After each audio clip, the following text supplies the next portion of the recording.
Hi guys, just another thing I'm going to be putting in the newsletter is the difference between core stability and core strength. Okay, so you know in our sports Pilates, all the moves are core stability, and that's the way we're naturally designed. So we should have good movement in our ankle, should be quite stable at our knee. That's why I'm always saying don't let your knee buckle in, because we don't want to do that type of movement. We should have good movement in our hip. We should be quite stable in our back. Okay, so, and then we should have good movement in our upper back. That's when we're doing our band ones. I'll always say keep the belly button in, just extend that to the upper back and keep your arms down. A lot of, because if you're doing other stuff, just be careful with this. Don't be doing what I call core strengthening versus core stability. You want to stick with core stability. So core strength exercises are where you move through the range to strengthen it. Now, that's fine for the legs, say if we're doing a squat or we're doing a deadlift, because we want to move through those joints and get strong through those joints, strong through the arms, strong through the legs, and be able to transfer the force from the legs through here, through the arms. So if I'm running, I'm hitting here, say if I'm running, hitting, allowing that force to travel, that stays solid and allows me to move on. What I don't want is like pushing through my core.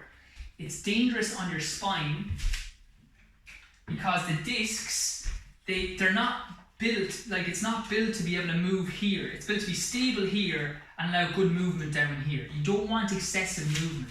Okay, what exercises then would do that? Well, ones that you see are like anything like that. So you see, we always do the side plank and never move, and you don't want to move down like that. Anything that like causes you to flex at the back and to lift. Again, you want your hips to come back, keeping your back in a stable position. Sit-ups that come all the way up, terrible. A lot of times you're only using your hip flexors anyway, but you're flexing the spine way too much. So okay, so any over stretch, Romanian deadlift ones or chair, I don't even know the names of them anymore. Romanian chair, I think it's called, where you like arching at your back. Okay, so you just want to think, with your core exercises, what's your back doing? You want to keep it stable and let the movement to come at the legs or at the arms, as opposed to moving at the trunk too much.